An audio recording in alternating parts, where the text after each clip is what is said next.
주신 이에게 감사하라. 그 인자하심이 영원하니로다. 곧 그 종 이스라엘에게 기업으로 주신 이에게 감사하라. 그 인자하심이 영원하니로다. 우리를 비천한 가운데서도 기억해 주신 이에게 감사하라. 그 인자하심이 영원하니로다. 우리를 우리의 대적에게서 건지신 이에게 감사하라. 그 인자하심이 영원하니로다. 모든 육체에게 먹을 것을 주신 이에게 감사하라. 그 인자하심이 영원하니로다. 전능하신 창조주 여호와 아버지 하나님, 우리가 여호와 하나님을 찬양하며 영광을 돌립니다. 주께서 우리를 위해 행하신 주님의 위대한 일들을 고백하고 예수 그리스도의 구속의 은총에 힘입어 구원의 기쁨을 누리며 살아가게 하신 은혜에 감사합니다. 올해 첫 수확물로 하나님께 먼저 부분하여 드리며 우리의 사랑과 감사를 올려드리오니 날마다 아버지의 인자하심으로 우리를 돌보시며 성실하심으로 우리를 지켜 주옵소서. 우리는 오직 여호와 하나님만을 섬기며 경배합니다.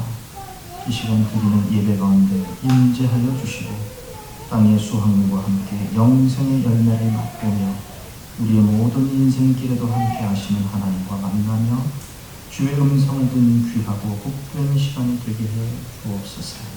예수님의 이름으로 기원합니다. 아멘.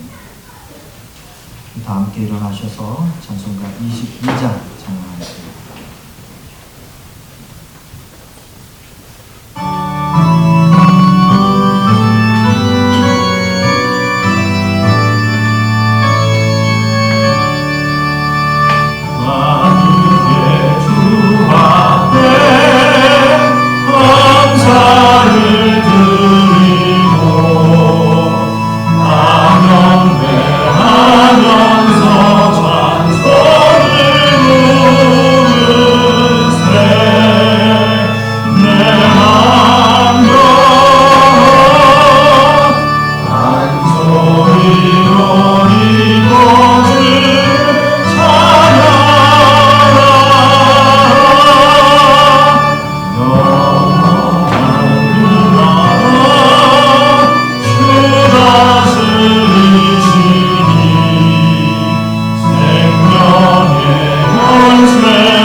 새 노래로 여호와께 노래하라. 온 땅이여 여호와께 노래를 지어라. 여호와께 노래하여 그의 이름을 송축하며 그의 구원을 날마다 전파할지어다. 그의 영광을 백성들 가운데 그의 기이한 행적을 만민 가운데 선포할지어다. 만국의 모든 신들은 두상들이지만 여호와 영광이 그의 성소에 있도다.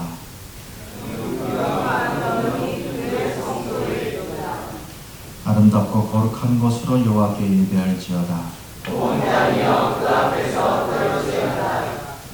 하늘은 기뻐하고 땅은 즐거워하며 바다와 거기에 충만한 것이 외치고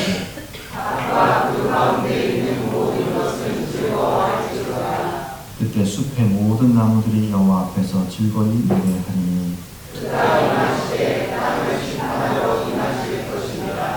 그가 의로 세계를 심판하시며 그의 진실하심으로 백성을 심판하시리로다. 나는 전능하신 아버지 하나님 천지의 창조주를 믿습니다.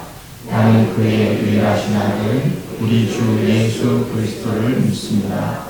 그는 성령으로 잉태되어 동정녀 마리아에게서 나시고 본디오 빌라도에게 고난을 받아 십자가에 못 박혀 죽으시고 장사된 지 사흘 만에 죽은 자 가운데서 다시 살아나셨으며 하늘에 오르시어 전능하신 아버지 하나님 우편에 앉아 계시다가 거기로부터 살아와 있는 자와 죽은 자를 심판하러 오십니다.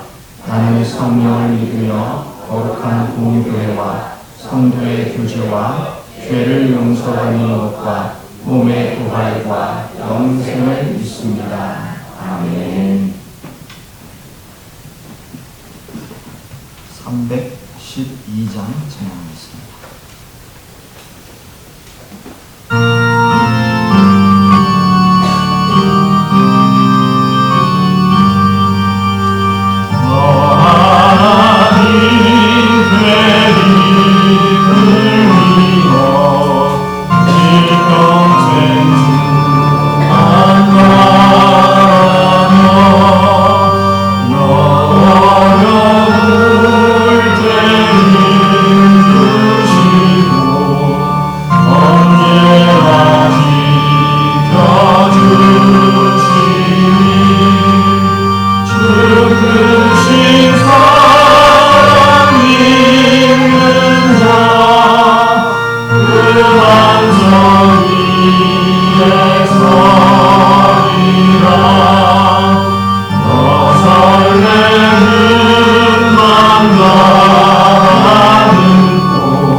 만군의 여호와 하나님,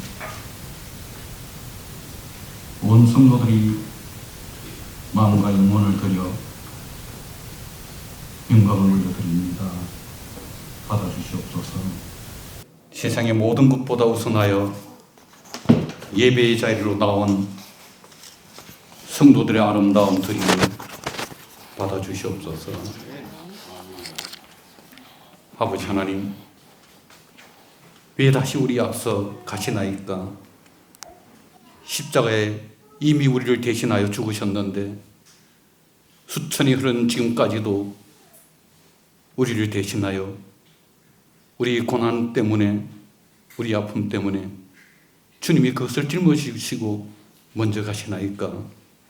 주님 감사드립니다. 아버지 하나님, 반년 동안 돌아보니 하나님의 은혜였습니다. 수많은 열매를 허락하셨습니다. 감사합니다. 우리가 수많은 눈물의 골짜기를 지났지만 주님 예배의 자리를 포기하지 않게 하신 것 감사드립니다. 아버지 하나님, 우리의 땅을 주시고 땀을 흘리게 하셔서 열매를 맺게 하셔서 감사드립니다. 우리에게 일터를 허락하시고 그 일터에서 헌신하고 수고하게 하셔서 감사를 드립니다. 아버지 하나님, 시시때때로 찬양하며 기도하며 말씀을 대하게 하셔서 감사드립니다.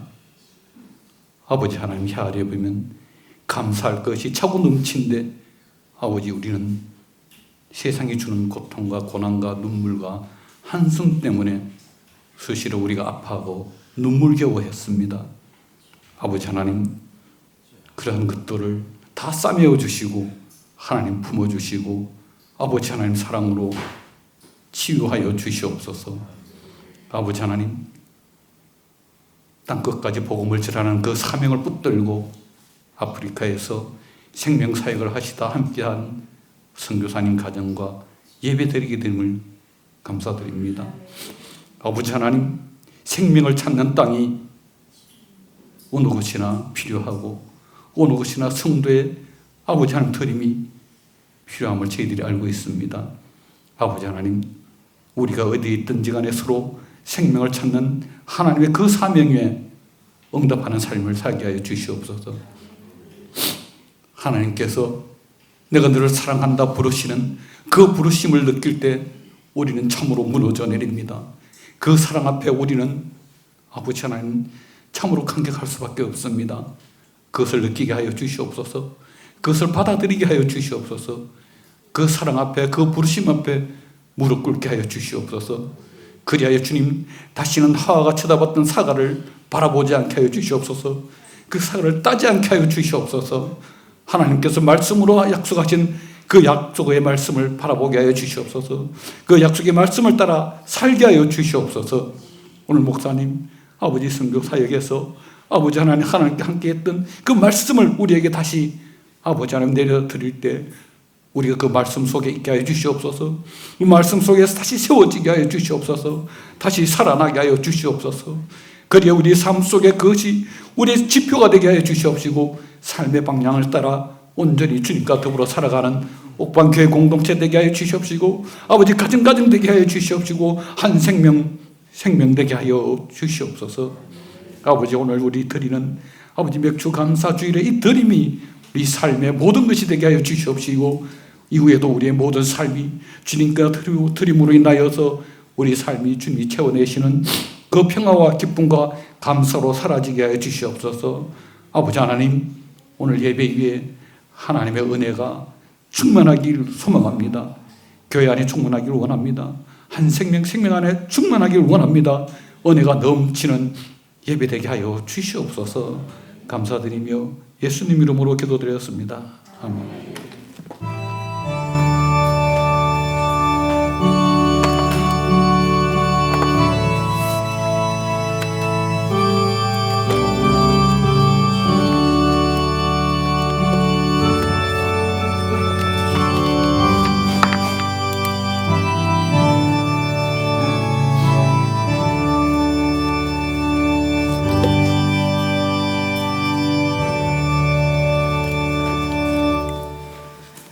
오늘 우리에게 주시는 하나님의 말씀은 신약 마가복음 4장 35절부터 41절까지입니다.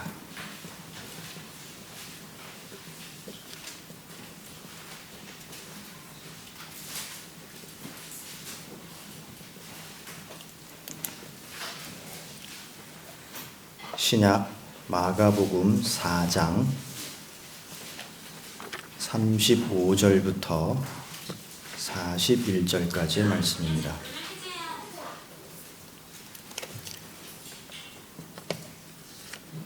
제가 봉독하겠습니다. 그날 저물 때에 제자들에게 이르시되 우리가 저편으로 건너가자 하시니 그들이 무리를 떠나 예수를 배에 계신 그대로 모시고 가매 다른 배들도 함께 하더니 큰 광풍이 일어나며 물결이 배에 부딪혀 들어와 배에 가득하게 되었더라.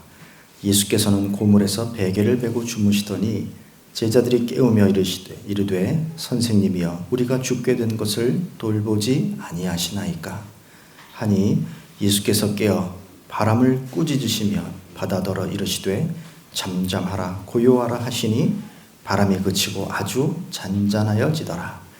이에 제자들에게 이르시되 어찌하여 이렇게 무서워하느냐 너희가 어찌 믿음이 없느냐 하시니 그들이 심히 두려워하여 서로 말하되 그가 누구이기에 바람과 바다도 순종한가 하였더라. 아멘.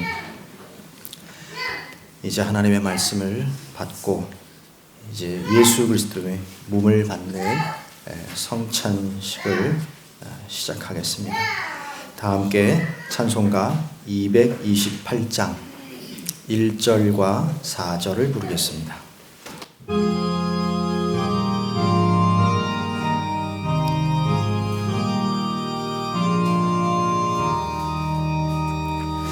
오 나의 주님 친히 배우리 영원한 세계 밝히 나타나 한없는 은혜 그리 누리니 주님께 모든 염려 맡기리 주님의 성찬 받을 때마다 하늘의 기쁨 미리 맛보고 어린 양 잔치 참여함같이 영원한 복을 내가 누리리. 아멘.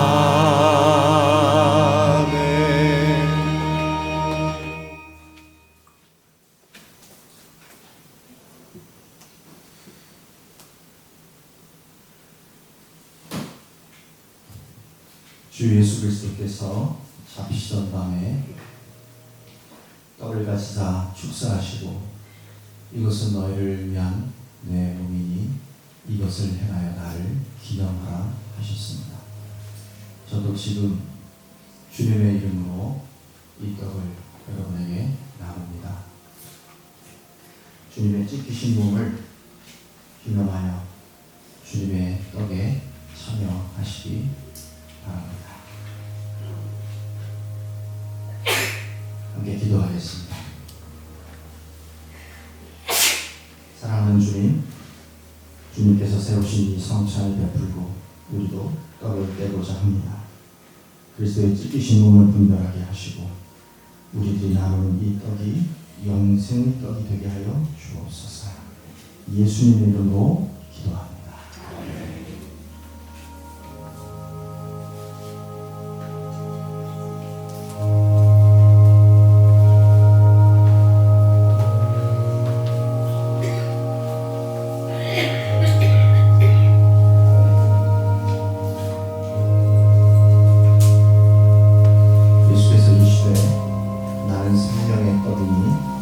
내게 오는 자는 결코 줄이지 아니할 터이요 나를 믿는 자는 영원히 목마르지 아니하리라. 진실로 진실로 너희에게 이르노니 믿는 자는 영생을 가졌나니 내가 곧 생명의 떡이니라. 너희 조상들은 광야에서 만나를 먹었어도 죽었거니와 이는 하늘에서 내려오는 떡이니 사람으로 하여금 먹고 죽지 아니하게 하는 것이니라. 나는 하늘에서 내려온 살아있는 떡이니 사람이 이 떡을 먹으면 영생하리라. 내가 줄 떡은 세상의 생명을 위한 내 살이니라 하시니라. 예수께서 이르시되 내가 진실로 진실로 너희에게 이르노니 인자의 살을 먹지 아니하고 인자의 피를 마시지 아니하면 너희 속에 생명이 없느니라. 내 살을 먹고 내 피를 마시는 자는 영생을 가졌고 마지막 날에 내가 그를 다시 살리리니 내 살은 참된 양식이요 내 피는 참된 음료로다. 내 살을 먹고 내 피를 마시는 자는 내 안에 거하고 나도 그의 안에 거하나니.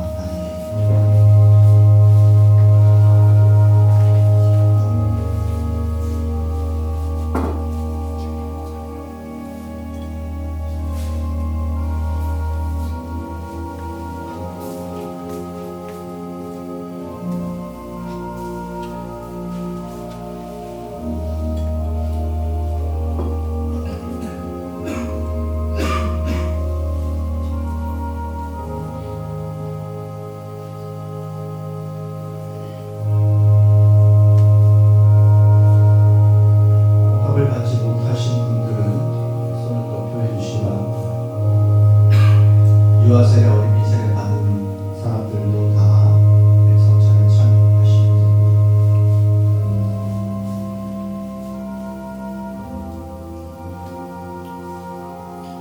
19회 주께서 잔을 가지사 이르시되 이 잔은 나의 피로 세운 세원하니 이것을 기념하여 이것을 행하여 나를 기념하라고 하셨습니다. 이제 우리가 함께 주님의 잔에 참여하겠습니다. 기도하겠습니다. 거룩하신 주님, 이제 저희가 주의 잔을 나누려 합니다. 흘리신 보혈이 우리로 영생에 이르게 하옵소서. 주님의 사랑을 본받아 서로 사랑하게 하시고 우리의 잔이 언제나 넘치게 하옵소서. 예수님의 이름으로 기도합니다. 아멘.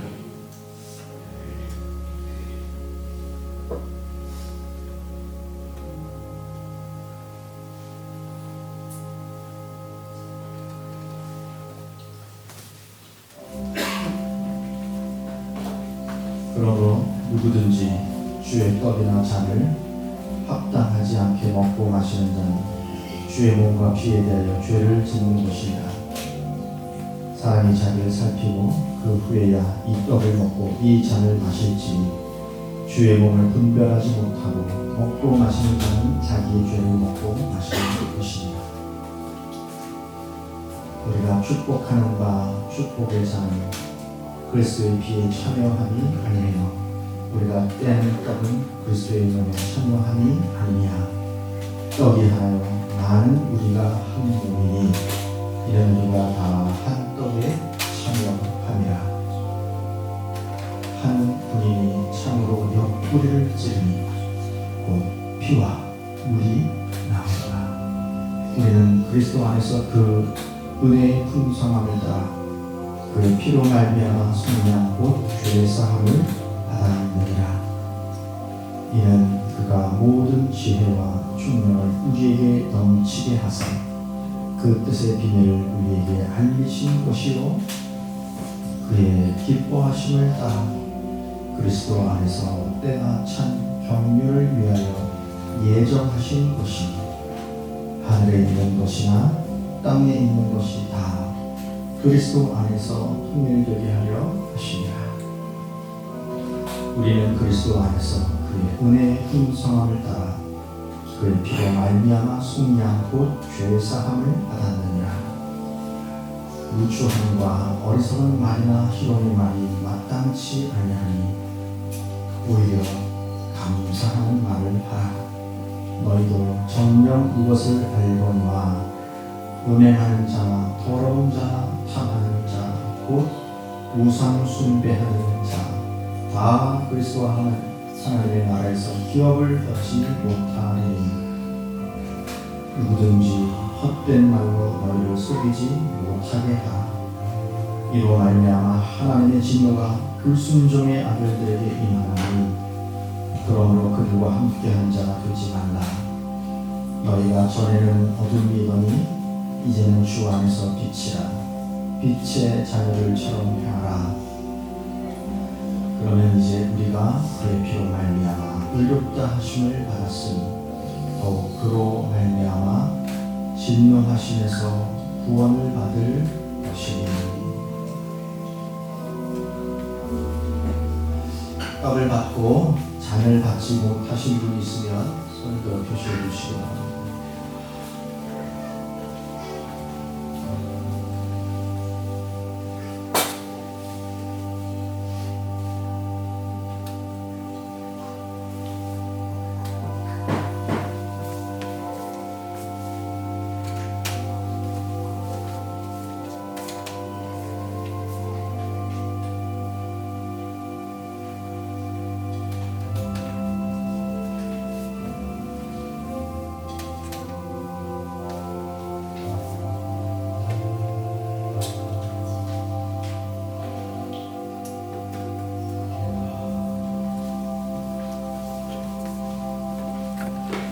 이제 기도하겠습니다. 생명의 주인이신 하나님, 우리를 구원하시고 생명의 양식과 더불어 성령을 부어주시니 감사합니다. 성찬에 참여한 우리들이 각자에게 대인 십자가를 지고 주님을 따르게 하옵소서. 주님과 같은 삶을 살아가게 하옵시고 각자의 삶에서 화해와 일치를 이루며 살아가게 하여 주옵소서. 우리에게 새 생명과 새 삶을 주신 예수 그리스도의 이름으로 기도합니다. 아멘. 자, 오늘은 예고해 드렸던 대로 아프리카 서쪽에 있는 독립한 지 얼마 되지 않는 베냉이라는 나라에서 선교하시는 우리 김민호 선교사님, 그가 누구이기에 하는 지하의 말씀으로 말씀 전해 주실 때 큰 은혜 있으시기를 바랍니다.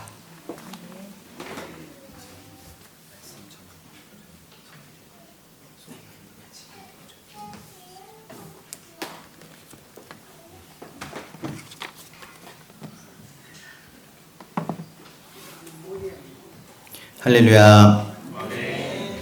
이렇게 만나뵙게 되어서 반갑습니다. 저는 조금 전에 소개받은 대로 서부 아프리카 베냉이라는 나라에서 살며 또 선교하고 있는 김민호 선교사라고 합니다. 오늘 이렇게 옥방교회 성도님들하고 함께 또 처음으로 만나서 인사드리고 또 하나님의 말씀을 나누게 되어서 감사를 드립니다. 저희가 어제 도착했거든요. 그래서 저희가 사는 곳은 전주인데 제가 태어나서 여기가 봉화죠, 봉화. 네, 봉화에 처음 왔습니다. 근데 한국에 이렇게 산이 많구나 하는 걸 어제 운전을 하면서 오는데 좀 느꼈고, 이 교회를 처음 봤을 때 너무 아름다운 교회에서 감동을 했는데 사모님께서 여기 성도님들은 더 아름다우신 분이라고. 아멘 소리가 너무 작습니다. 네, 성도님들이 이 건물보다 훨씬 더 아름다우시다고 이렇게 얘기를 하시더라고요. 그래서 저도 어제 짧은 시간이지만 오늘 함께 예배 드릴 수 있게 돼서 감사하고 또 여러분 이렇게 만나 뵙고 싶었습니다. 저희가 살고 있는 베냉에 대해서는 먼저 말씀을 나누고 그 이후에 소개를 하도록 하겠습니다. 사모님, 그 그림 나오는 장면 이렇게 넘겨주시겠어요? 본문 다음에 그림이 하나 있는데, 네. 저희가 오늘 읽었던 이 본문은 성경에서 굉장히 유명한 본문이고 또 유명할 뿐 아니라 굉장히 극적인 그런 장면이기도 합니다. 많은 예술가들이, 특히 예수님을 믿는 신화의 예술가들이 이 본문을 읽으면서 영감을 받았고 자신의 작품에 이 장면을 녹여서 표현하는 일들도 많이 있었는데요. 그 중에 빛의 화가라고 불리는 네덜란드 출신의 렘브란트라는 화가가 있습니다. 이 화면에 보시는 이 작품인데 제목이 갈릴리 바다 또는 갈릴리 호수의 폭풍이라는 제목의 작품입니다. 이 작품에 대해서 이미 알고 계신 분도 계실 텐데요. 이번 설교를 준비하면서 제가 이 그림에 대해서 흥미있는 사실 한 가지를 알게 됐습니다. 오늘 본문을 읽으셔서 아시겠지만 예수님과 제자들이 이 배를 타고 갈릴리 바다를 건넜잖아요. 그러면 이 그림에 지금 총 타고 있는 사람은 몇 명일까요?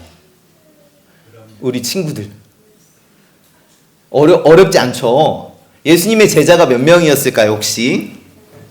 12명. 그리고 예수님 거기에 타고 계셨을까요? 안 타고 계셨을까요? 타고 계셨습니다. 예수님을 배에 탄 그대로 모시고 갔다라고 이렇게 본문이 기록하고 있잖아요. 그러면 이 배에는 몇 명이 타고 있어야 될까요? 네, 12명 더하기 1명 하면 13명이어야 되잖아요. 13명이어야 될 것 같은데 정답은 14명입니다. 제가 왜 그런지 조금 더 설명을 해드릴게요. 그림이 조금 작아서 자세히 안 보이실 것도 같은데 이 배 중앙에 보면 파란 옷을 입고 한 손으로는 밧줄을 붙잡고 또 한 손으로는 저 같은 이 모자, 날아갈까봐 이 모자를 꼭 붙잡고 있는 사람이 한 명 있어요. 그래서 지금은 잘 안 보이시지만 혹시 인터넷이나 이런 데서 검색을 하셔서 좀 자세히 살펴보시면 이 사람이 발견을 하실 수 있을 것입니다. 사람들은 이 인물이 이 그림을 그린 화가 렘브란트라고 이야기를 해요. 큰 광풍이 몰아치는 위험천만한 그 배 안에 만약에 이 화가 자신이 있었다면 자기는 정말 어떤 반응을 하고 어떤 감정을 느꼈을까를 상상하면서 그 그림의 중앙에 자기를 그려놓은 것이 아닐까 생각을 한번 해보게 됐습니다. 마가복음 4장 1절 2절 보면은 예수님께서 그때 하신 일이 무엇인지 기록을 하고 있어요. 예수님께서 배에 올라앉아서 예수님을 찾아온 무리들에게 여러 가지를 비유로 가르치셨다고 기록을 하고 있습니다. 그렇게 하루 종일 날이 저물 때까지 사람들을 가르치시던 예수님께서 갑작스럽게 제자들에게 명령을 해서 이제는 갈릴리 호수 건너편으로 건너가자 말씀을 하세요. 제자들은 예수님의 명령에 순종해서 예수님을 모시고 갈릴리 호수를 건너가던 중에 큰 위험을 만나게 됩니다. 상황은 점점 더 심각해져서 이 광풍 때문에 물결이 배에 부딪혀 들어와 배에 가득하게 되었고 이 배는 곧이라도 침몰할 것 같이 되었습니다. 이렇게 갈릴리 호수에서 큰 광풍이 일어나는 그런 지형적인 원인이 있다고 하는데요. 이 갈릴리 호수의 수면은 주변 지역보다 굉장히 낮다고 합니다. 그러니까 주변에 산들로 이렇게 둘러싸여 있고 수면은 굉장히 낮은 곳에 위치하고 있어요. 이 갈릴리 호수의 북쪽에 헤르몬산 또는 헐몬산이라고 하는 굉장히 높은 산이 있는데 이 높이는 우리나라 북한에 있는 백두산 정도 높이가 될 정도로 굉장히 높은 산이라고 해요. 그 정상은 항상 만년설로 뒤덮여 있는데 이 만년설과 또 높은 높이에 있는 그 차가운 온도 때문에 공기도 차갑게 식어가지고 이 북쪽에 있는 헤르몬산에서 갈릴리 호수까지 이 좁은 통로를 따라서 마치 바람 통로를 타고 바람이 오는 것처럼 빠른 속도로 내려오게 되고 이 호수 위쪽은 또 따뜻한 공기가 있어요. 이 차가운 공기와 따뜻한 공기가 만나면서 대기가 불안정해지고 갑작스럽게 큰 광풍이 불어오곤 했다고 합니다. 때마침 제자들이 예수님과 갈릴리 호수를 건널 때에 이 위험한 바람과 만나게 된 것이죠. 우리는 이 제자들처럼 예수님의 명령에 순종하여도 고난을 당할 수 있습니다. 오늘 본문이 그것을 보여주죠. 예수님 믿고 열심히 신앙생활하면 자녀의 문제, 가정의 문제, 사업의 문제, 직장의 문제, 모든 문제가 잘 풀릴 거라 기대하는 마음이 있지요. 하지만 현실은 그렇지 않을 때가 많습니다. 제가 상상을 해보았어요. 만약에 이 위험한 폭풍이 갈릴리 호수 전체를 다 부는데 딱 그 예수님이 탄 배만 비껴가. 이렇게. 그 주변만 아주 고요해. 그것을 많은 사람들이 광경을 목격했다면 그리고 그 광풍이 예수님이 탄 배만 비껴갔다면 얼마나 좋았을까. 더 많은 사람들이 우와 이게 정말 어떻게 된 일이지? 예수님 계신 그 주변에는 폭풍이 전혀 불지 않는구나. 그 모습을 보면서 더 많은 사람들이 우와 이 예수님 뭔가 있다 하면서 주님께 나오는 계기가 되지 않았을까. 그런 생각도 해봅니다. 렘브란트의 이 그림 속에서 우리는 폭풍을 만난 제자들의 다양한 반응을 볼 수가 있어요. 이것은 인생이라는 바다를 항해해가는 우리가 갑작스럽게 기대하지 않았던 이 환난을 당했을 때 보이는 반응들을 대표해서 보여주고 있습니다. 이들의 모습을 조금 더 자세히 살펴보면서 우리는 이렇게 다양한 반응을 하는 제자들 가운데 어떤 제자에 가까운가 한번 생각해 보았으면 좋겠습니다. 첫 번째는 그림 왼편에 있는 5명의 제자들입니다. 이 사람들은 자세히 보아야 하겠지만 제가 설명을 드리겠습니다. 폭풍과 맞서서 사투를 벌이고 있어요. 많은 사람들은 이 제자들처럼 인생의 고난에 직면하면 자기가 가진 것으로 맞서 싸우려고 합니다. 자기의 힘으로 그 문제를 해결해 보려고 안간힘을 씁니다. 여러분이 잘 아는 것처럼 제자들 가운데 베드로를 비롯해서 이 갈릴리 바닷가에서 나고 자라서 어부로 잔뼈가 굵은 제자들이 있었죠. 맞나요? 네. 이들은 전문가예요. 갈릴리 호수와 또 이 호수에서 항해하는 거에 대해서 많은 경험과 다양한 지식을 가지고 있어요. 이 광풍이 얼마나 거세었던지 이 돈마저 견디지 못해 찢어져 버렸고 배의 줄들도 끊어져 버린 상황이었지만 그들은 최선을 다해서 자기들의 경험과 노하우를 동원해서 이 문제를 해결해 보려고 노력하고 있어요. 하지만 이들의 눈물겨운 노력에도 불구하고 이 큰 광풍이 잦아들기는커녕 결국에는 이들 또한 죽음의 공포에 빠지게 되었습니다.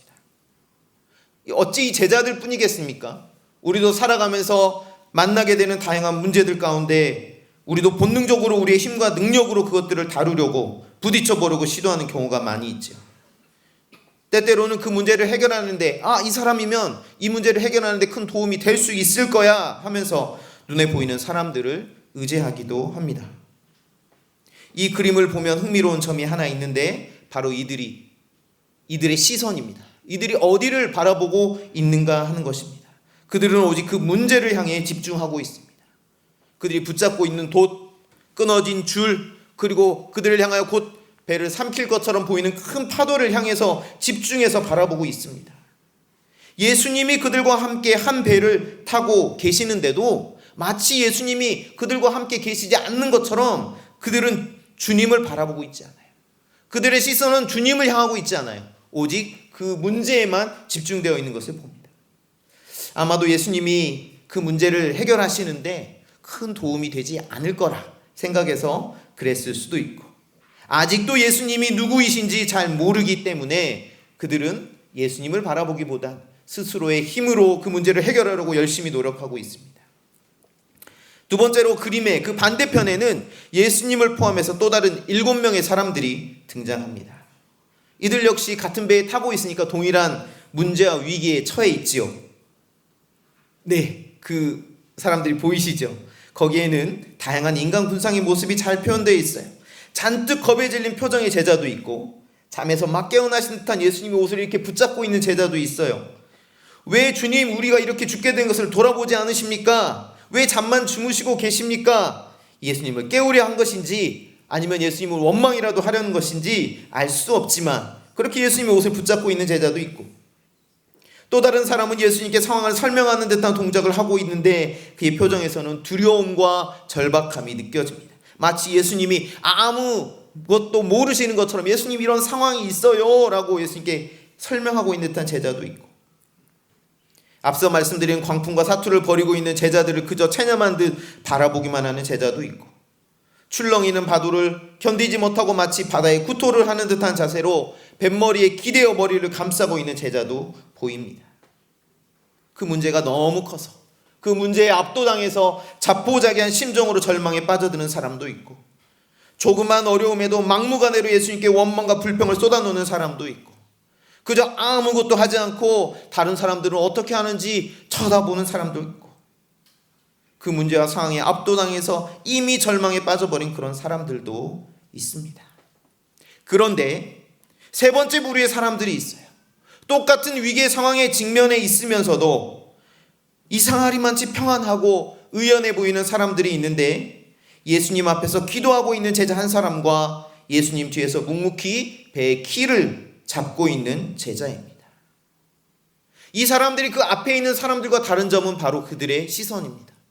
그들의 시선은 고요히 주님을 향하고 있고 주님을 의지하는 듯 보입니다. 그들의 모습에서는 동요나 불안, 두려움을 찾아보기가 어렵습니다. 똑같은 상황에서도 마치 이들이 전혀 동떨어진 그런 상황에 있는 것처럼 극과 극의 반응을 보이고 있는 것을 우리가 볼 수 있습니다.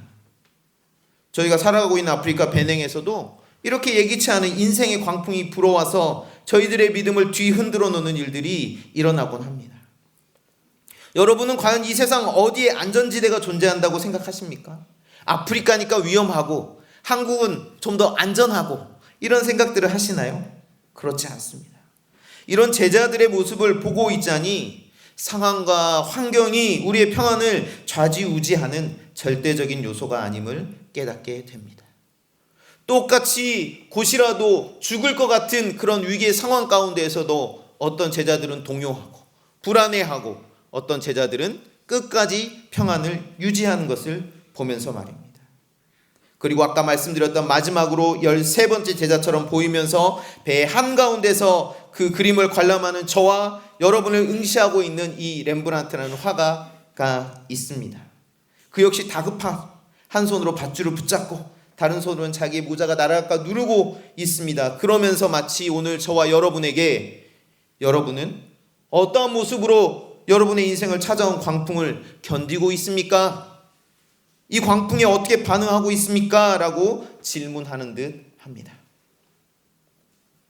우리가 눈여겨보아야 할 점은 이들 가운데 예수님을 모르는 사람은 없었다는 거예요. 모두가 다 예수님의 제자라는 점입니다.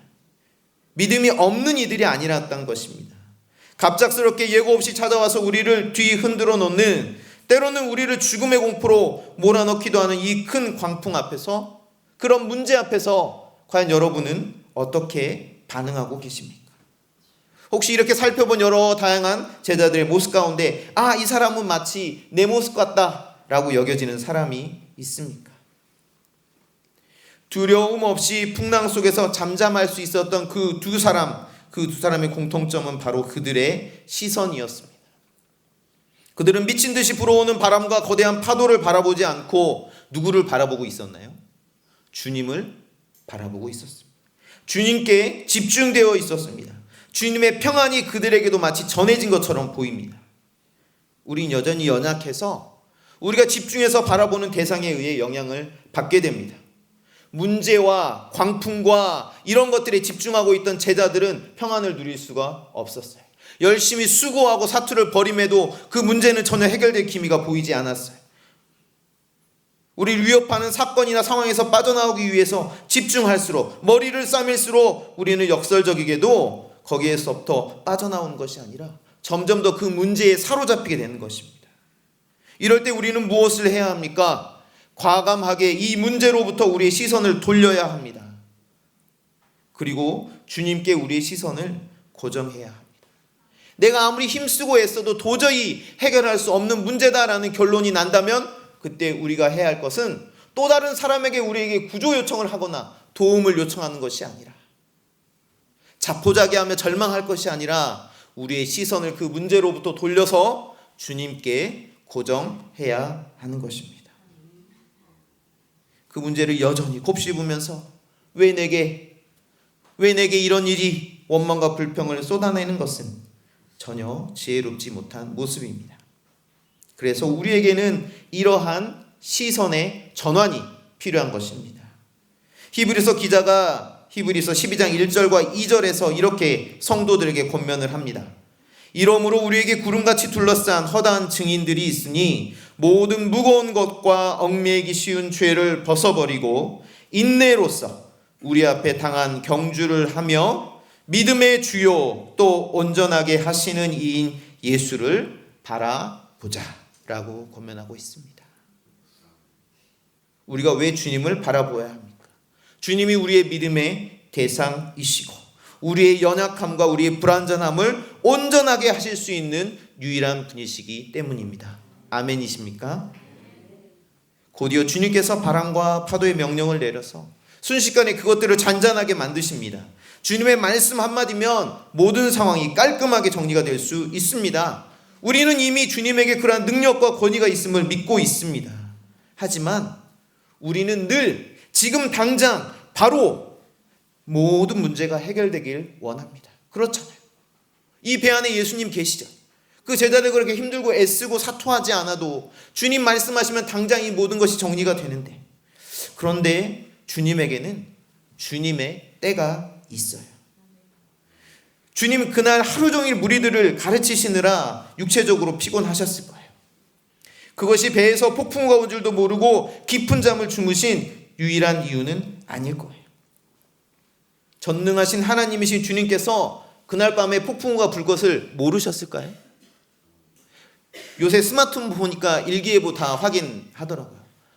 예수님 스마트폰 그 당시에는 없었겠지만 건너가기 전에 그거 확인 안 하고 제자들 미안하다. 내가 이 바다를 건너기 전에 호수를 건너기 전에 일기예보 확인하는 것을 깜빡했다. 미안하다. 이런 상황이 아니라는 거죠. 주님께서 어떠한 의도를 가지시고 제자들을 그 밤에 이렇게 미친 듯이 불어대는 폭풍 한가운데로 그들을 인도하셨다라고 보는 것이 제게는 가장 합리적인 의견이라고 생각이 되어집니다.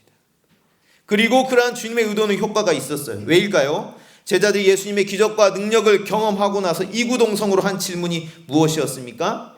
오늘 말씀의 제목인 그가 누구이기에 이 바람과 이 거센 바다도 순종하는가? 당시의 제자들은 예수님이 어떤 분이신지 어떤 권위와 능력을 가지신 분인지 잘 몰랐다는 뜻이죠. 제자로 부르심을 받고 예수님과 동고동락하면서 함께 먹고 마시고 예수님의 가르치심을 종일 들었지만 여전히 주님이 어떤 분이신지 잘 알지 못하고 있었다는 것입니다. 우리는 어떻습니까? 여러분은 주님을 우리가 믿고 섬기는 우리의 주님을 잘 알고 계십니까? 이것이 꼭 신앙의 연수와 비례한다고 저희가 말할 수 있을까요? 우리는 이 말씀을 통해서 먼저 주님이 어떤 분인지 알 수 있습니다. 이거 굉장히 중요하죠. 하지만 이런 놀라운 폭풍우를 통과하는 경험을 통해서 우리는 주님을 더 잘 알게 됩니다. 공부해서 우리의 머리에 넣는 지식이 아닌 우리의 체험과 경험을 통한 지식을 이야기합니다. 도저히 정말 이해할 수 없는 어려운 문제 앞에서 때로는 주님이 우리의 부르짖음에 응답하시지 않는 것처럼 보이는 순간들이 계속되는 상황 속에서도 이 배에 탄 2명의 제자처럼 끝까지 주님을 바라보실 수 있을까요?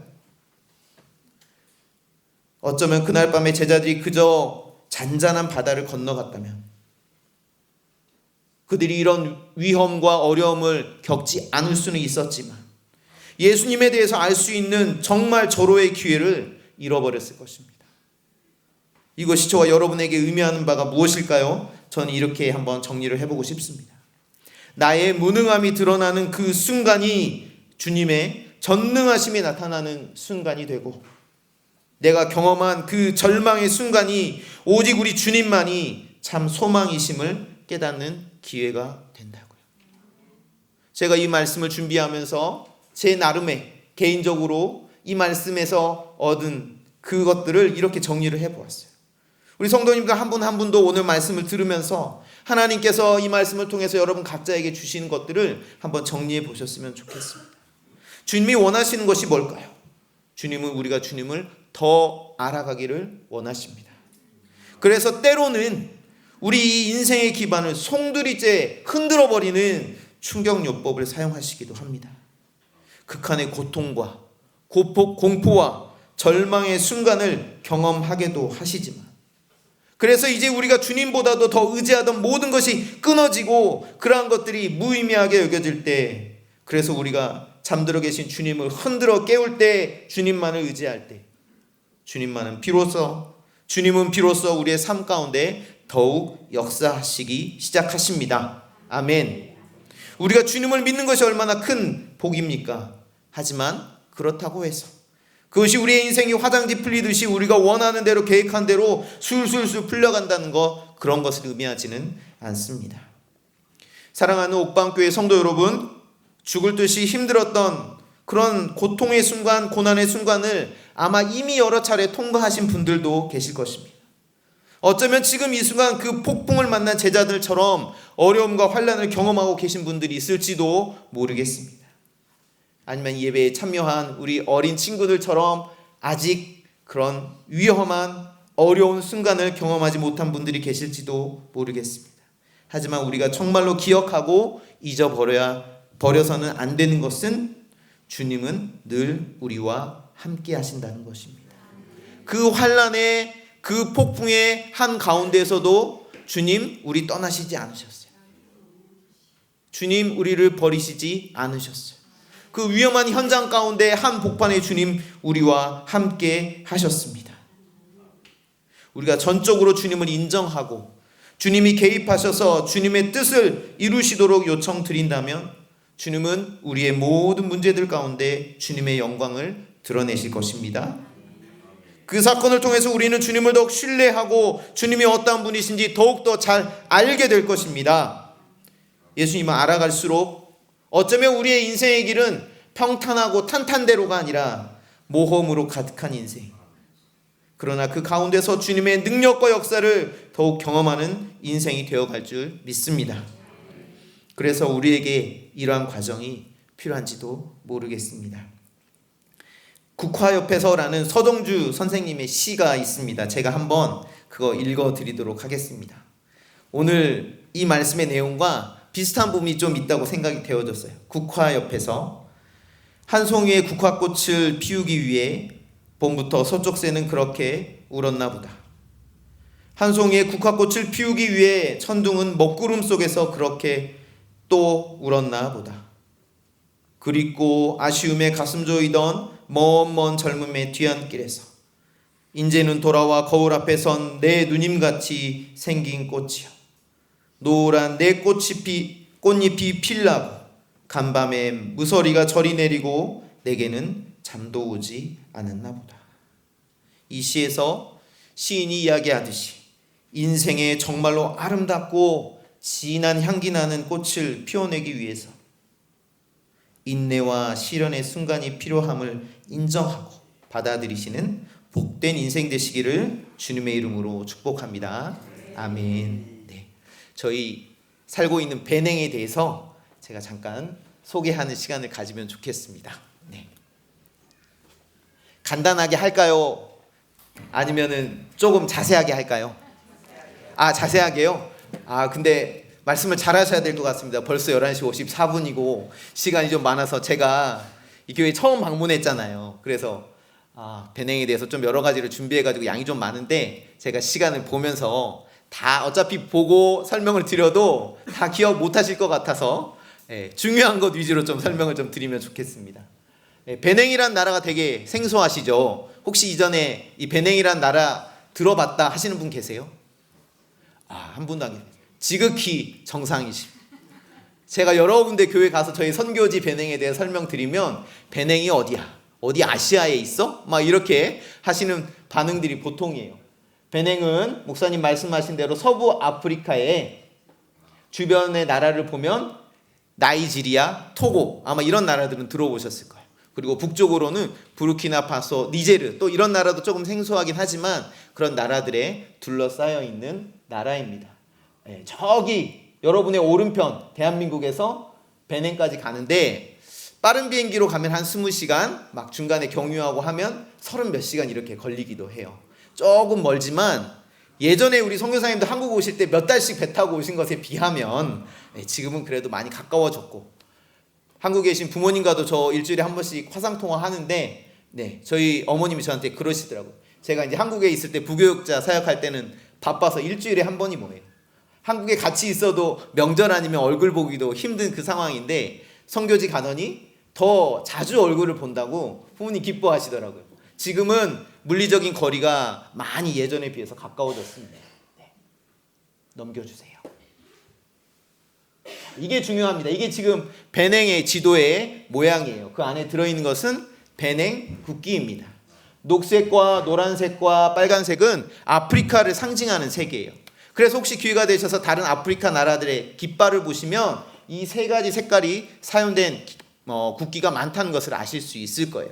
혹시 이 지도 모양을 보고 떠오르는 물건이 있으신가요? 제가 어제 하나 들은 건 있는데. 네? 열쇠요? 열쇠가 보이세요? 한 번 더 클릭해 주세요. 네, 그렇습니다. 옥방교회 성도님들 수준이 정말 놀랍습니다. 네. 열쇠 모양 닮았죠. 어떤 분은 닭다리를 닮았다. 어떤 분은 횃불을 닮았다. 뭐 이렇게도 말씀하시는데 제 눈에도 열쇠처럼 보입니다. 열쇠의 가장 중요한 기능이 무엇일까요? 여는 거죠. 반대로 열린 것을 닫을 수도 있습니다. 이 배냉을 둘러싸고 있는 저 아프리카 지도를 보시면 진한 녹색은 이슬람이 굉장히 강한 지역이에요. 그리고 그 색깔이 연할수록 기독교 또는 다른 종교가 강해요. 그런데 지금 아까 배냉의 위치를 보시면 이 남쪽의 기독교와 북쪽에서부터 남하하는 이 이슬람이 약간 대치하는 그 전선과 같은 곳에 위치하고 있어요. 배냉만 보아도 남쪽에는 교회들이 많이 있고 믿는 분들이 많이 있지만 중부와 북부에 올라갈수록 이슬람이 훨씬 강합니다. 그래서 이 지도 모양을 보고 이 열쇠를 닮은 이것이 우리에게 그냥 우연의 일치가 아니라 저희에게는 하나님께서 이 베냉과 특별히 이 베냉의 교회들과 베냉의 성도님들을 통해서 먼저는 이 베냉 가운데 믿지 않는 예수님을 모르는 분들에게 이 닫혀져 있는 복음의 문을 여는 열쇠의 역할을 감당하라고, 또 이 베냉의 국경을 넘어서 그 위쪽으로 가면 사하라 사막의 연에 있는 그 내륙 국가들은 훨씬 더 이슬람이 강해요. 거의 99%, 98% 이상이 무슬림이라고 할 정도로 강한 무슬림 지역들이 많아요.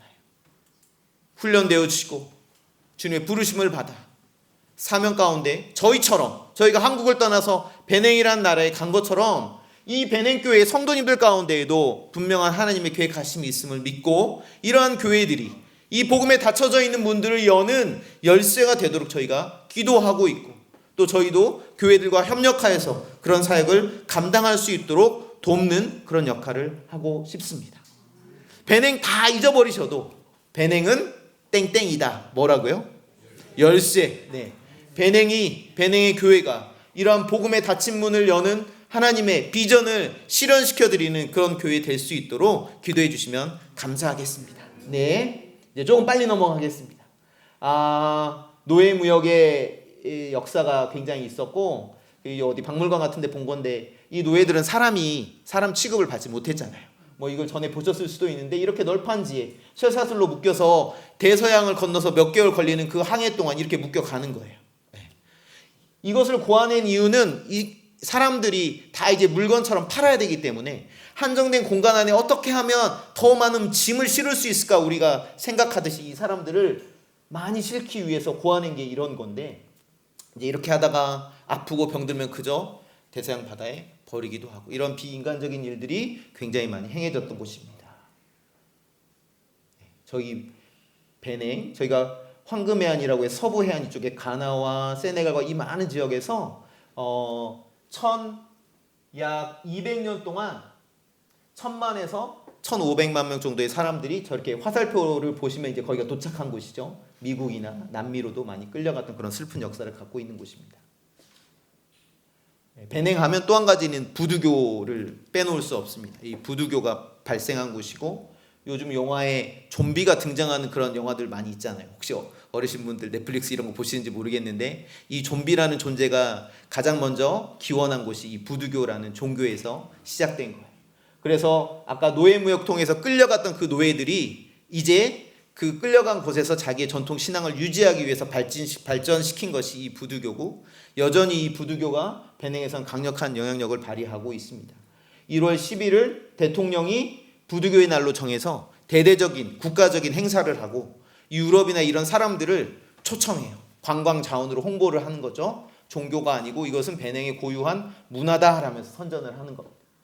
이 베냉의 사람들이 또 한 가지 특징은 종교심이 굉장히 많아요. 아프리카 사람들은 다 마찬가지인데 자기들의 고유한 전통 신앙에 다른 것들을 잘 받아들여요. 잘 받아들이는데 그것이 섞이는 거예요. 섞이는 게 문제예요. 혼합주의, 영적 혼합주의. 이 먼 아프리카까지 저희 선교사들만 간 게 아니에요. 예, 여기 보이는 한국의 이단, 박옥수 구원파, 하나님의 교회, 통일교, 이요한 구원파, 이 사람들이 이미 들어와서 또 활발하게 일하고 있어요.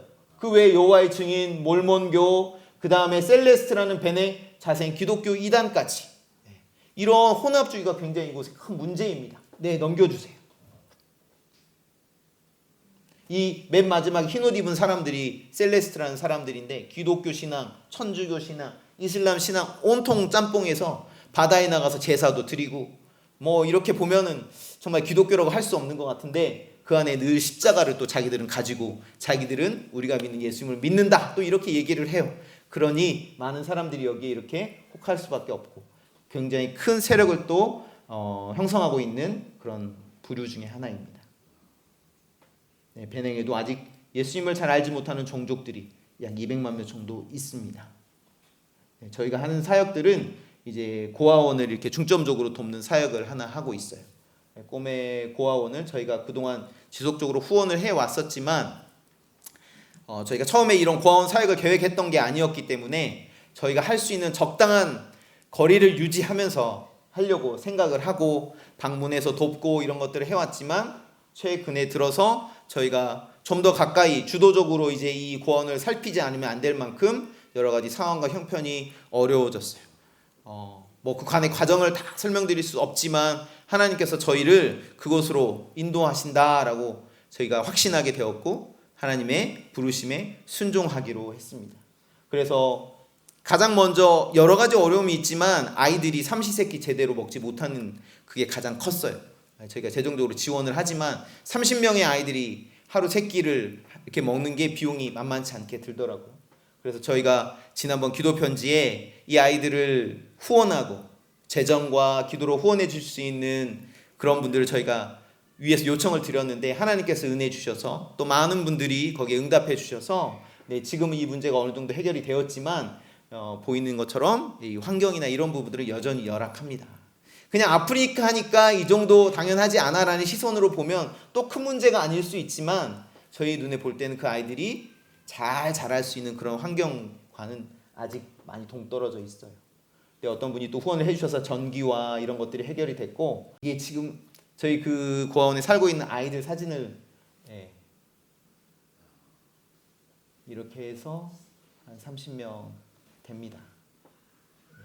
아직 학교에 들어가진 어린 아이부터 이제 고등학교 전까지 여기도 만 18세가 되면 고아원을 이제 나가야 되거든요. 그래서 친구들이 있고 저희 아내가 이제 피아노를 전공한 그것을 살려서 지금 대학교에서 피아노 가르치는 사역도 하고 이거는 올해 들어온 신입생들 지금 피아노 가르치는 장면이고요. 또 현지 교회에 바이올린 팀이 만들어졌어요. 그래서 그 교회 바이올린 팀을 지도해서 한 달에 한 번 예배 시간에 특송을 저희가 하고 있습니다. 영상을 넣는데 이거 나온 장면이고 소리가 나올까요? 네.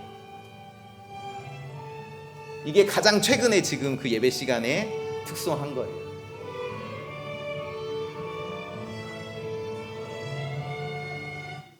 네, 짧게 넣었는데 뭐 저희는 한국에서 수준 높은 그런 클래식이나 연주 많이 듣지만 어떻게 들리실지 모르겠지만 저에게는 이게 기적이라고 생각이 되어집니다.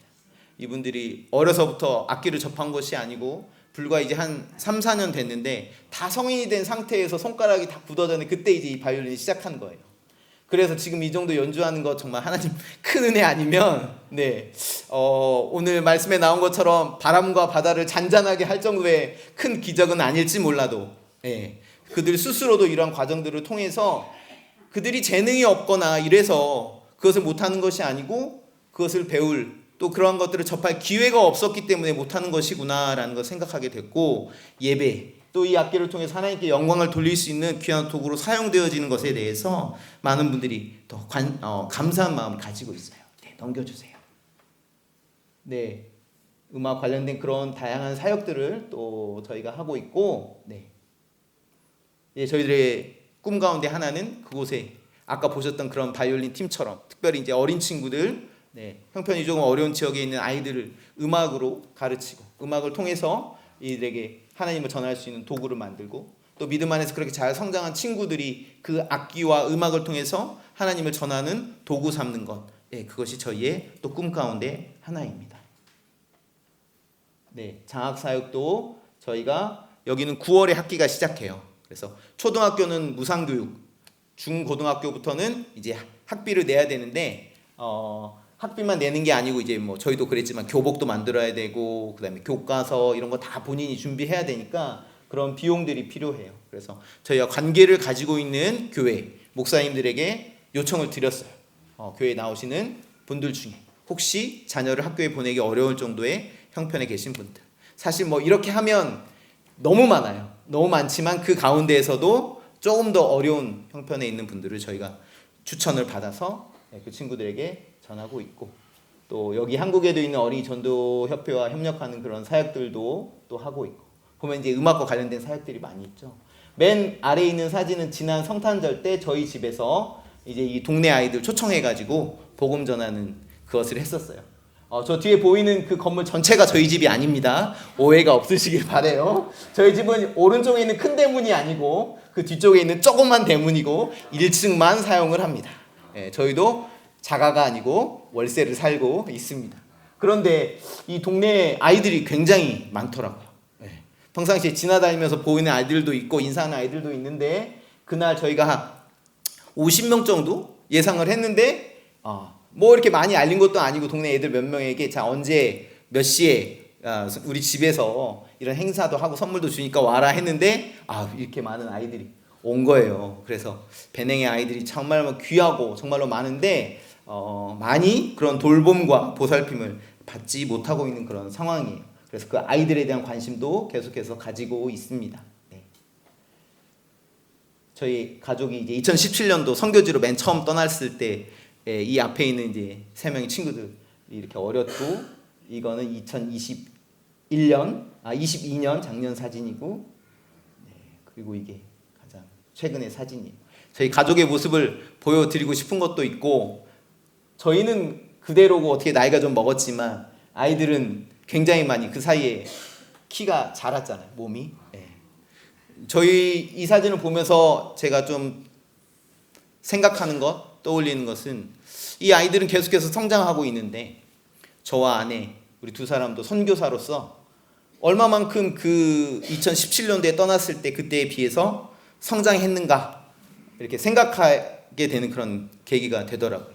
오래 살고 생활과 환경과 문화가 익숙해지지만 선교사로서 또 하나님을 믿는 사람으로서 우리의 영적인 그런 성숙함이 얼마나 더 커져가고 있고, 우리를 통해서 그런 하나님의 선한 영향력이 우리 주변으로 얼마나 많이 흘러가는 그런 우리의 바운더리가, 영역이 계속해서 이렇게 확장되고 있는가 저희가 돌아보는 그런 계기가 되었습니다.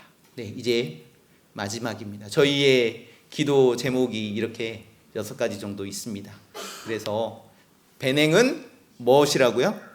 베냉은 열쇠다. 그거를 좀 꼭 기억해 주시고, 저희 기도 제목 통해서 또 여러분의 기도에 또 힘을 얻어서 저희가 계속해서 그 땅에서 또 하나님의 증인으로서 선교사로서 잘 살아갈 수 있도록 저희를 위해서 중보해 주시면 감사하겠습니다. 이상입니다.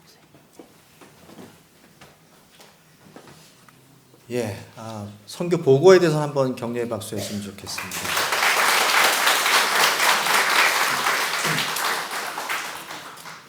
자, 이제 우리 선교사님 같이 하실 거죠? 예.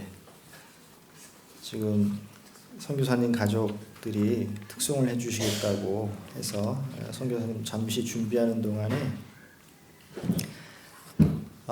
말씀 듣고 이런 느낌이 들었습니다. 우리는 다 인생이라는 갈릴리 호수에 다 같이 배를 탄 존재들이죠. 성도 여러분, 그림에서 보셨다시피 여러분들은 배 안에서 어디쯤에 위치해 계시는지 다시 한번 말씀드릴까요?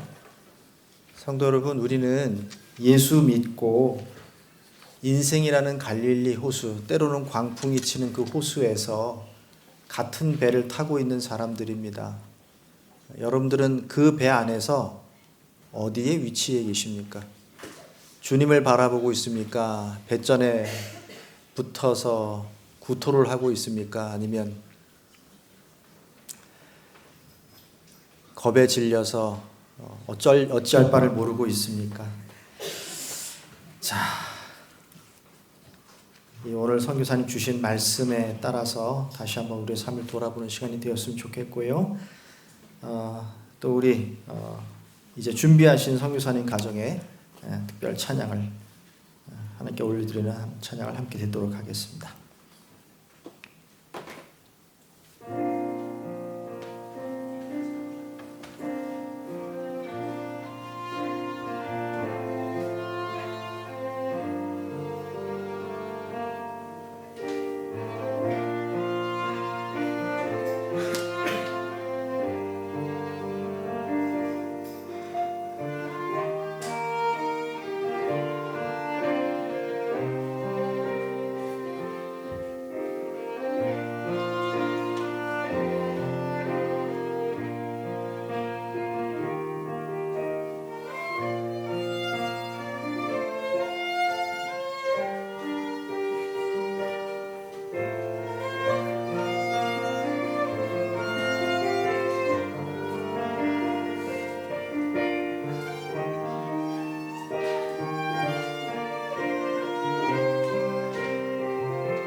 예,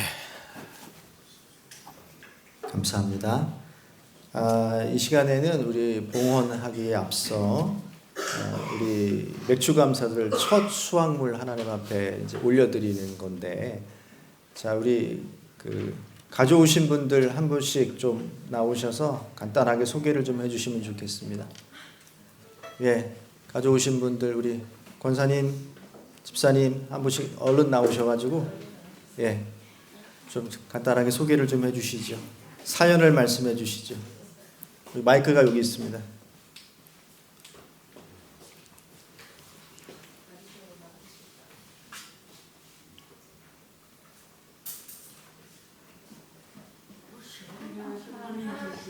자연에서 좀 고사리를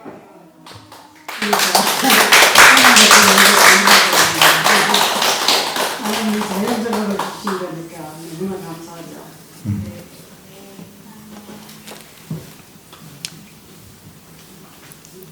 나는 뭐 고추도 씻는다고 심었더 이래 자기 컸네.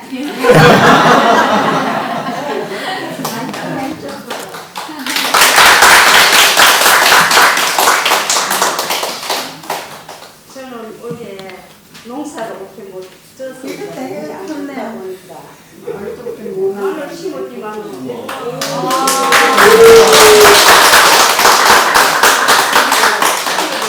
자전거로 박 집사님이 모세가지고 아침에 내가 올라가다 보니까 박 집사님이 요하고 전달해 주더라고. 박 고기 집사님 그래가 찍어 가더라고. 요거 하고 요게 뭘? 하나님 안에도 이렇게 굵게 되는 정말 감사합니다.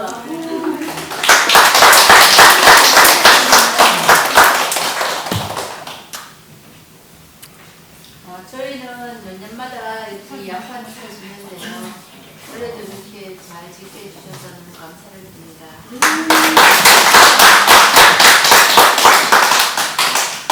저희는 거저 어떤 블루베리 묘목으로 이렇게 늘 큰 기쁨을 주시는데 새들이 따먹기 전에 아이들이 다 따먹어서 드릴 게 없을 줄 알았는데 오늘 아침에 너무 또 많이 익었어요. 그래서 이렇게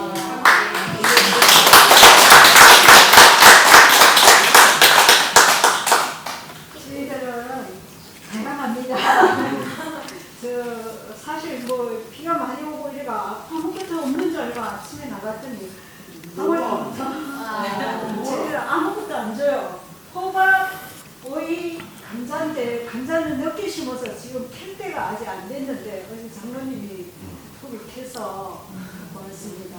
그리고 반찬으로 다 들어갔습니다.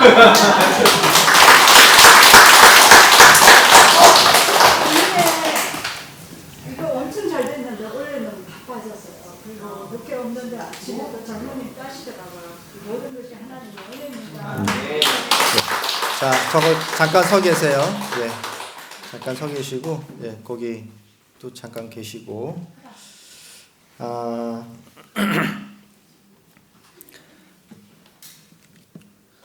여러분들께 요거는 조금 말씀을 드려야 될 것 같아요. 이렇게 추수감사주일이나 맥주감사주일에 이렇게 하나님께 드려진 예물들, 구약의 전통으로 하면 이거 제사장이 다 먹게 되어 있습니다. 근데 요새 시대에 이거 목회자가 다 먹을 수는 없고요.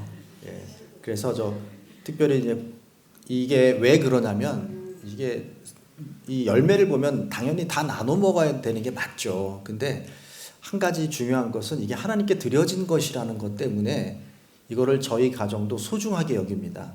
그래서 저희가 주권을 행사해서 막 나눠드리고 이렇게 할 수가 없는 영역이에요. 그래서 제가 그래도 오늘 다 같이 저 고추 수확한 거 하고 뭐 오이라던가 양파는 좀 이렇게 꺼내서 좀 점심 때 고추장 찍어서 같이 먹으면 좋을 것 같습니다. 이거는 요 정도까지는 제가 예물을 함부로 사용하는 거 아니라고 여겨지니까 그거는 함께 나누어 먹는 걸로 그렇게 하도록 하겠습니다. 네. 저 제일 여러분이 제일 오른쪽에 있는 거는 여러분이 심으신 고추의 만물입니다. 예, 저게 첫 번째 달렸고요. 이제 조금 더 있으면 옥수수도 나오고 고구마도 나오고 가지도 나오고 들깨도 나오고, 예, 추수감사절 때쯤 되면 아마 우리 함께 다 그 감사 헌물을 할 수 있을 것 같습니다. 자, 오늘 봉헌기도 함께 하나님 앞에 드리도록 하겠습니다. 하나님 감사합니다. 눈에 보이는 첫 번째 수확물을 하나님께 올려드릴 수 있게 하시니 감사합니다. 내 것이라 여겨지지만 땅도 하나님의 것이요, 물도 하나님의 것이요, 공기도 하나님의 것이요, 햇빛도 하나님의 것이요, 자라게 하시는 것도 하나님이신 줄로 믿습니다. 그저 우리는 씨를 뿌리고 기다렸을 뿐입니다.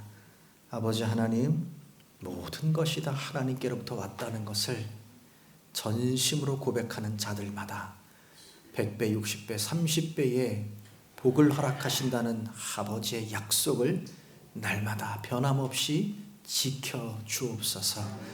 이제 폭풍 치는 바다, 찢어진 돛대, 깨져가는 배를 바라봄으로 불안해하는 인생으로부터 벗어나서 이 모든 것을 다스리시는 우리 주 예수 그리스도를 바라봄으로 말미암아 감사와 평안을 품고 살아가게 하여 주옵소서.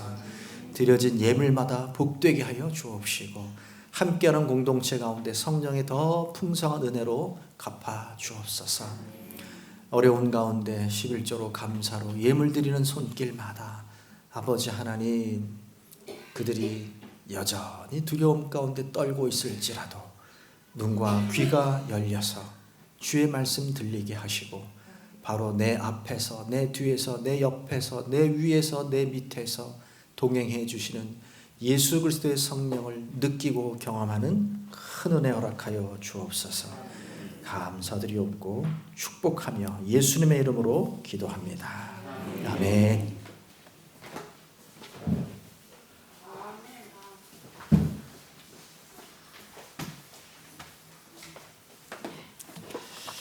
예, 교회 소식입니다. 오늘은 맥주 감사 주일이고요. 다음 주는 우리 다음 세대 주간 예배입니다. 지우가 기도, 슬기가 성경 봉독. 우리 이슬기 데뷔전이죠. 예, 잘 준비해 주시면 좋겠습니다. 벌써부터 흥분돼? 예, 오늘 설교해 주신 우리 김민호 선교사님 다시 한번 교회를 대표해서 감사드리고요. 앞에 보셨지만 그래도 다시 한번 우리 양성진 사모님 한번 일어나셔서 뒤돌아서 한 번만. 네, 또 이 베냉에 있는 그 한국에서는 대학교에서 그 피아노를 전공하신 걸로 제가 알고 있고 하나님께 드려지니까 베냉에 가서는 대학 교수로 또 사모님, 선교사님, 교수님. 예. 우리 다음 세대의 자녀들도 좀 뭔가 열심히 하나님께 드리기 위해서 준비하면 좋겠습니다. 예, 저 어릴 때부터 많이 이렇게 말을 많이 했나 봐요, 저도. 예, 농담인데. 예. 그리고 우리 다엘이, 큰아들 우리 다엘이, 아까 바이올린을 연주했던 다엘이 한번 일어나서, 예. 그 다음에 하겸이 둘째, 예. 그 다음에 막내 라준이, 예. 그래요. 예. 자리에 앉으시고. 저는 역시 그 베냉에 그 선교사로 가지 않은 게 참 다행이라고 생각하는 게, 저는 모자가 참 안 어울리는 사람인데 우리 선교사님 사모님 모자가 너무 잘 어울리고 민속 의상이 너무 잘 어울리시고, 저는 역시 여기 옥방교회 체질인 것 같습니다. 예, 너무 감사합니다. 민속 의상까지 입으시면서 배낭을 소개하시고 사랑을 알려주셔서 감사하고요.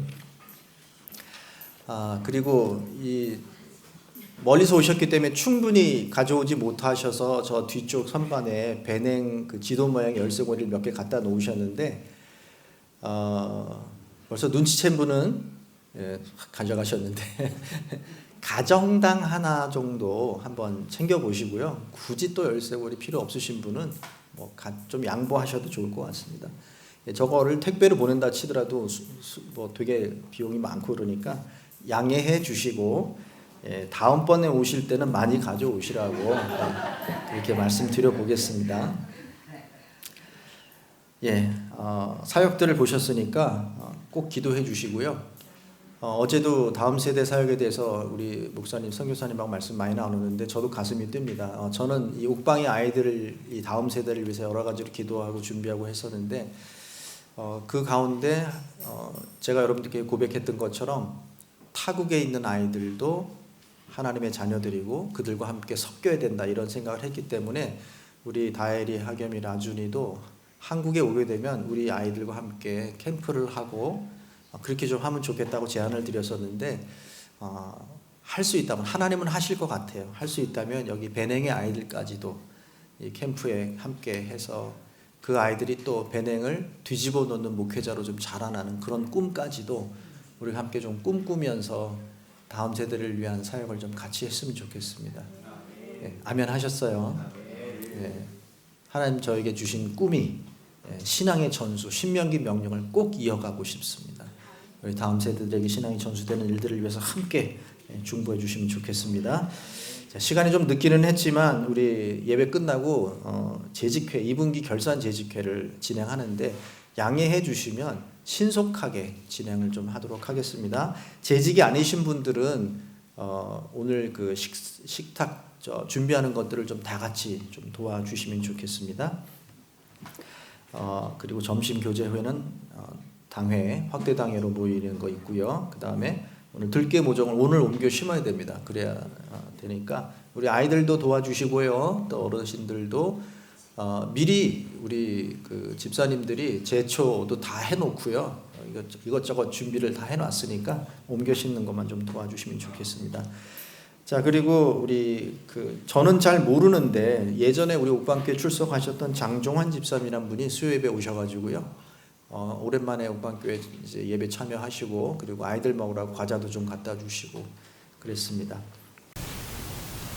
그리고 우리 김영숙 권사님 외주감사주일 기념해서 떡하고 과일하고 준비해 주셔서 감사하고요. 밖에 나가시면 성경 읽기표 민수기 2번째 거 준비되어 있습니다. 한 장씩 가져가셔서 꼭 매일매일 성경 읽으시고요. 또 우리 오랜만에 오신 분들을 환영하지 않을 수 없습니다. 자, 우리 태우는 얼마 만에 온 거지? 네? 반년, 6개월. 이거 6개월은 취급도 안 해야 돼요. 왜냐면 우리 최근석 집사님 진짜 몇 년 만에 온지 모르겠습니다. 네, 제가 옥방교회 온 이후로 최초로 지금 옥방교회 예배 오셨고, 우리 태우도 대학교 1학년 첫 학기를 잘 마치고 고생 많이 했어. 또 우리 김창순 목사님 자제분도 오늘 예배 함께 좀 참여해 주셨는데 저 안에 유아실에 계십니다. 예배 마치고 함께 교제했으면 좋겠습니다. 자, 감사한 날입니다. 다 함께 일어나셔서 찬송가 621장 부르시고 우리 김민호 선교사님 나오셔서 축도해 주시겠습니다.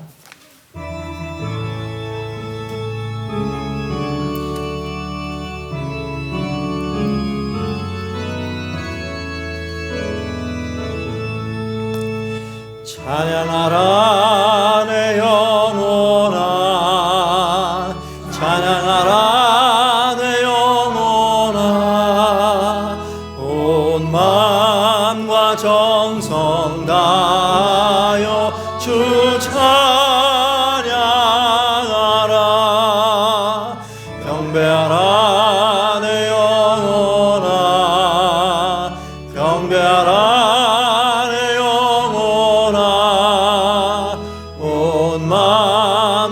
정성 다하여 주 경배하라.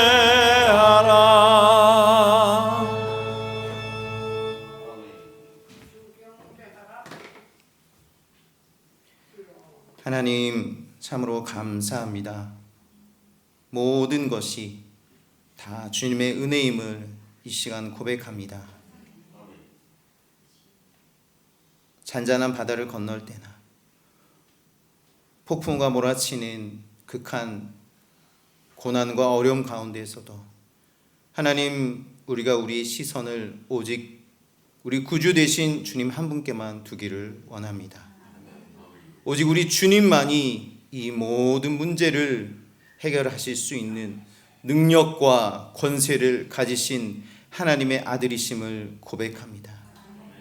하나님, 우리로 그 주님과 함께 더불어 우리를 위협하고 때로는 우리를 쓰러뜨리려는 그 고난의 한 복판을 지날 때마다 우리의 믿음이 더 성장하게 하시고 주님을 향한 그 신뢰가 더욱 단단해져 가도록 하나님 우리 귀한 성도님들 한 분 한 분을 기억하시고 복내려 주옵소서.